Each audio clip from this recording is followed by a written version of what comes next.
Hello, welcome back to this NarraScope session. This talk is called, as you can see on your screen, Just Enough Cooks in the Kitchen, Managing an Anthology Game with 25 Writers.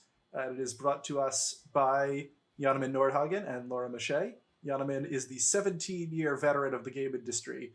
He has worked as a QA tester in Sony's research and development department on the Bioshock series at 2K Marin, and was co-founder of the Fullbright Company and the sole programmer on Gone Home. He founded Dim Bulb Games and headed development of Where the Water Tastes Like Wine, which released in February of 2018. Laura writes and edits narrative indie games at night and provides narrative support for Riot Forge during the day. And I'm happy to now turn it over to the two of you to tell us about how you have exactly enough cooks. So take it away. Thanks, Justin. Yeah. Hi, everybody. Thanks for joining us today. Of course, I'm sad that we couldn't see everybody in person and meet new people like I always like to do at conferences. But thanks to the organizers of NarraScope for being so flexible and making this conference happen regardless. Today, Laura and I are going to be talking about Where the Water Tastes Like Wine, which is our anthology game that came out in 2018, and the process for managing the writing side of that game. I say our game, but it's a huge team, as you'll see. Just we're the two talking about it. But before we get to that, I do want to acknowledge what's happening right now in our country, and say that Black Lives Matter and Black Stories Matter, and those are core values of this game and our team. So we already had a bit of an introduction from Justin. My name's Johnnemann. I use he, him pronouns, and I've been in games for a long time now. I've worked at Sony and 2K on AAA projects, and then I quit that to go indie, and I made Gone Home and Where the Water Tastes Like Wine. I'm Laura Michet. I use she, her pronouns, and I've been in games for just under a decade. I work for Riot during the day, but on nights and weekends, I do a lot of writing and editing for indie games. So, Where the Water Tastes Like Wine is a game that's about spreading folk tales around a fantastical United States, which is set most firmly in the Great Depression era, the kind of heyday of riding the rails around the country. In the game, the player loses a bet and is tasked with wandering the United States, gathering and sharing stories with the goal of finding and hearing the full stories of 16 different characters. And along the way, you have these little adventures that you can then turn into stories to share around the fire with these characters. I'm going to play a trailer to give you an idea of the flavor of the game. Hopefully this will work okay over Twitch and Zoom and everything.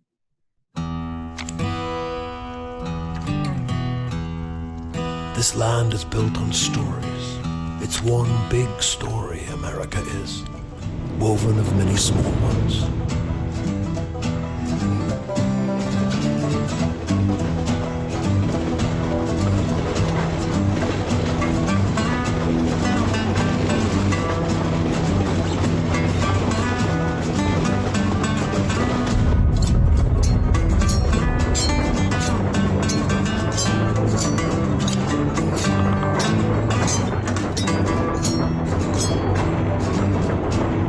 Stories and songs and myths and legends start somewhere with a seed.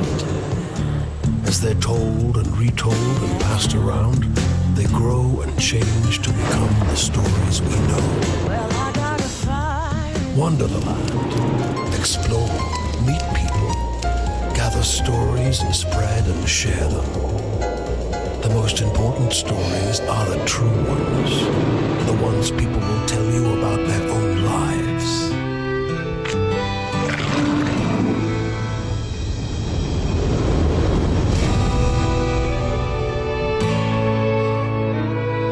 I hope you find what you're looking for.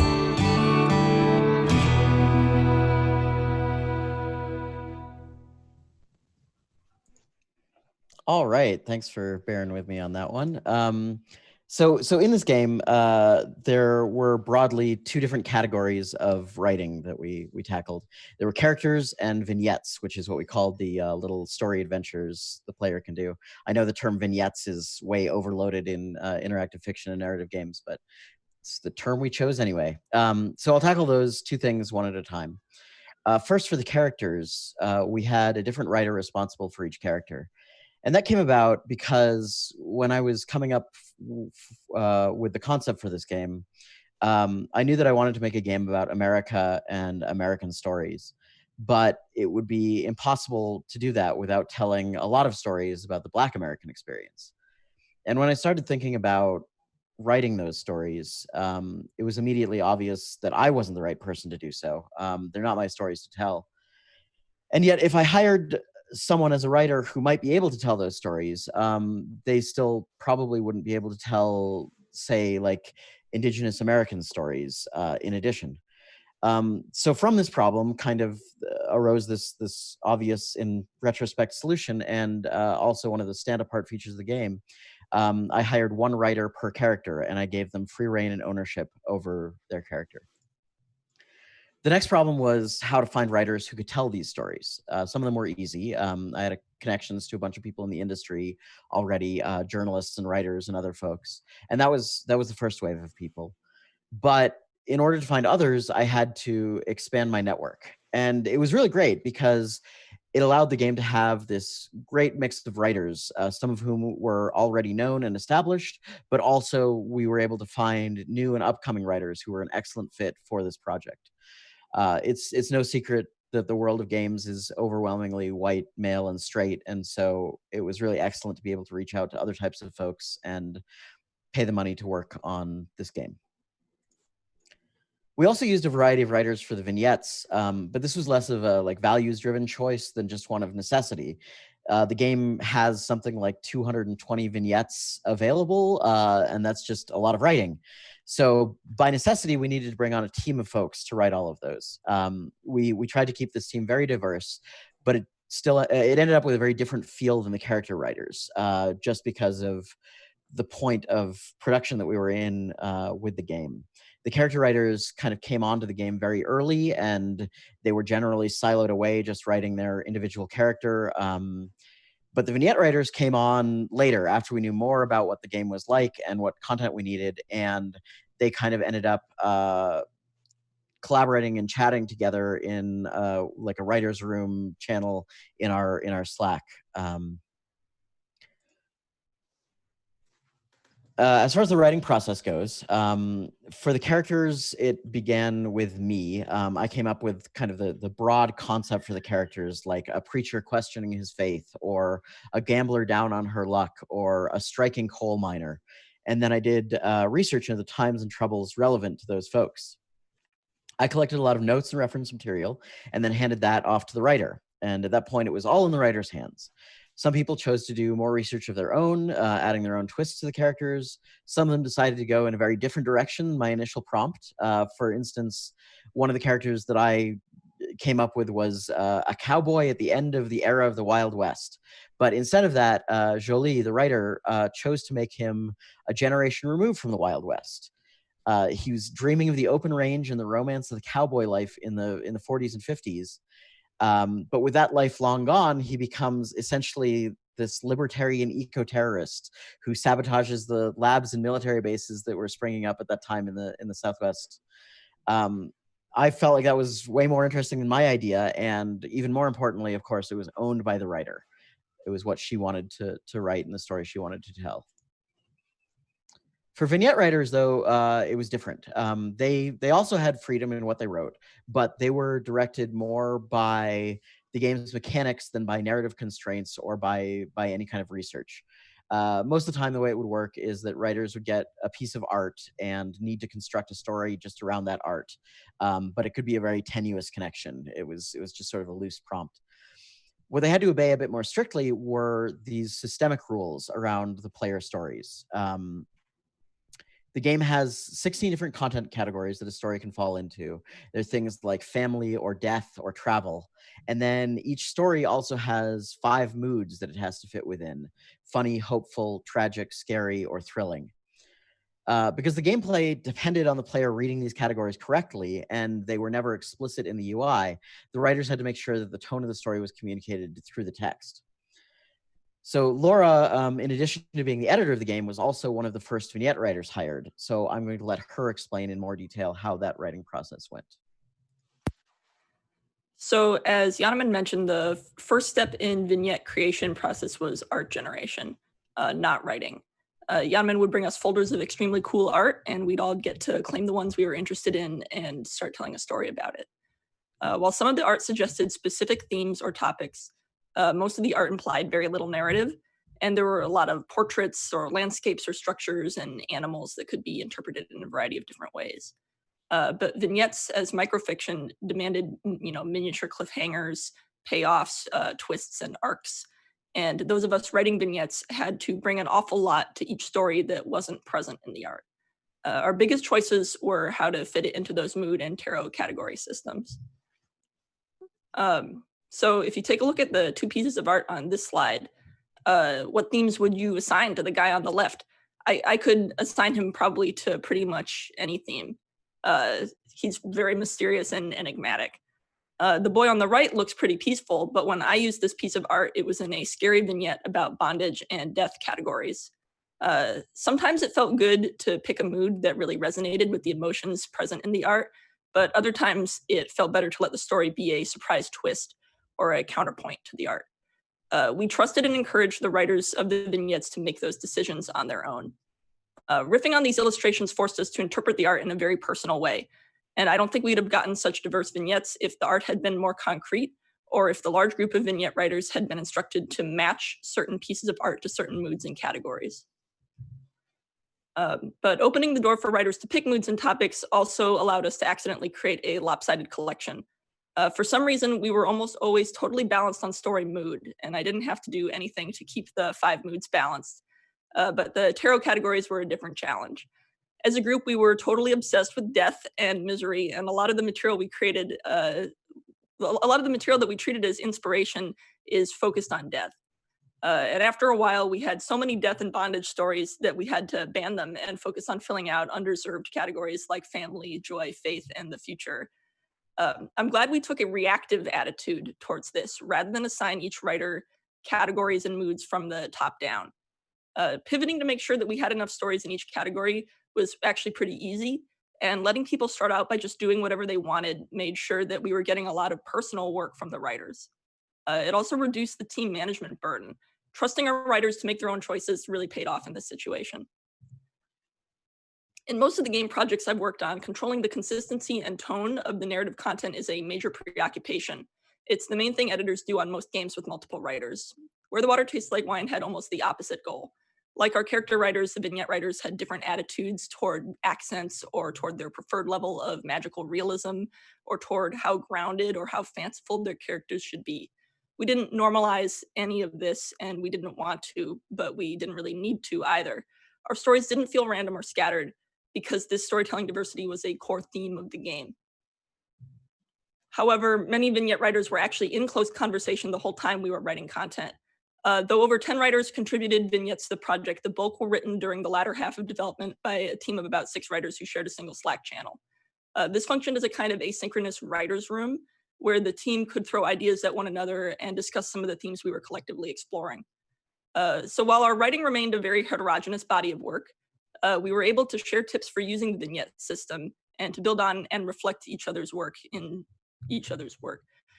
This is a big reason why the content feels like a bunch of perspectives in conversation, because it really was a group of people in conversation with one another on Slack.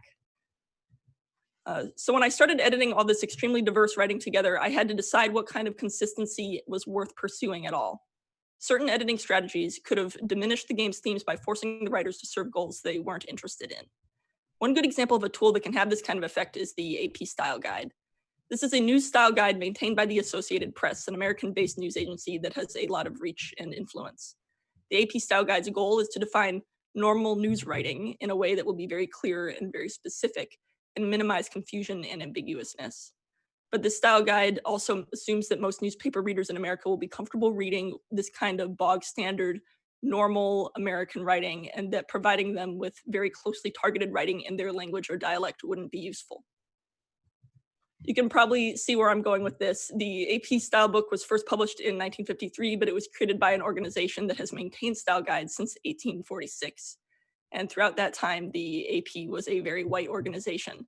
It's changed its content over time, of course, but it's still got that underlying assumption that news should be written to one single style and should have one single voice when talking to all Americans, even when talking to or about people who, if you ask them to tell their own stories, would maybe use words or styles or even languages that the AP does not allow. I'm not saying that it's bad to have a news style guide specifically. I'm saying that steamrolling these small groups is an inherent consequence of the decision to speak with a single voice. So what if we were okay with just not having a single voice? Where the Water Tastes Like Wine had a style guide, but it spent more time specifying areas where the writer was free to play than rules the writer had to follow. For example, the text on this slide specifies that the writer is free to use any human legible punctuation which accurately expresses a specific emotion or a specific type of speech. The reason this rule is in here is to make sure that we were respecting the character writer's decisions about dialects and allowing the audience to more clearly perceive what was unique about their voice. So long as a writer was using style systematically, I accepted their style decisions. Even small decisions about punctuation can be a unique and personal tool for a writer, particularly when working with dialects. A lot of American dialects omit the G sound in an ing. There are multiple ways to express this. A writer can choose to write the words out the way they're spelled in the dictionary, or a writer can use an apostrophe to indicate a missing sound. But some writers choose to just write the words like the way they're pronounced with no apostrophes, which can make them look more like full, whole, and intentional words, correct and complete all on their own, nothing missing at all. So this is a tool that an artist could use to make a very understated kind of argument about class, culture, and society. On the other hand, keeping all those apostrophes could help a writer call attention to the accent or make it stand out if that's what they wanted. And when you're reading this stuff, choices like that do look different on your screen, which does affect the way you read it in your head. A character whose writing is covered in apostrophes and italics is going to sound different to my internal ear than a character who's, omits most commas and apostrophes. By keeping this tool in our writers' toolboxes, we let them bring their unique qualities to bear in more ways than the typical game would allow. It came through in their spelling, their punctuation, and more. And because the player was forced to see these differences in the text all the time, I'm hoping that some of the game's core themes, different perspectives, different voices, were more transparent to them too. Vignette editing was also strongly affected by our open-ended style guide. Our writers needed very little guidance to tell good microfiction, and their freedom in picking topics and moods meant that I didn't have to spend time assigning this kind of work or negotiating with them about it. Instead, my work focused mostly, honestly, like hour-wise, on making sure that their writing worked in the game's UI.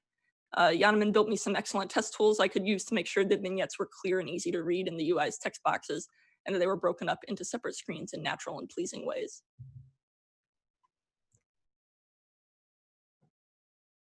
Oh, you're still muted. Thanks, Laura. Technology, it's great. That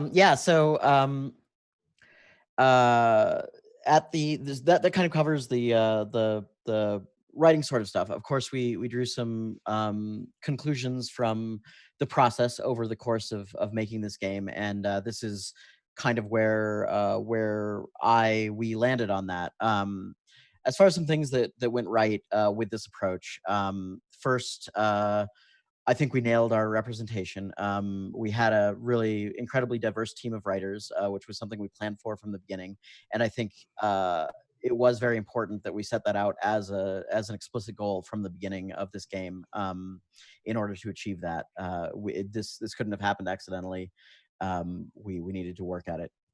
Our tone was great, as we've talked about, as most of the focus of this talk has been about. It's very different reading these different characters and the different stories and things like that, and yet we still managed to build this coherent Great Depression era United States world, even with all of this variation in the way people speak, largely because that's the way the actual United States is. We also, from the beginning, both as kind of a value in development and in our marketing and everything else, we put ourselves forward as a game that is centered on writing and writers and kind of elevating that craft. I think we achieved that. We had marketing campaigns that were focused on promoting the individual writers. In the game, when you meet a character, the very first thing you see is the little title screen with that character's name, chapter number, and the author of that character. in a way that I don't think I've seen in very many other games. And then lastly, you know, this was a new approach. This was a bit experimental in a lot of different ways, and we did well at this.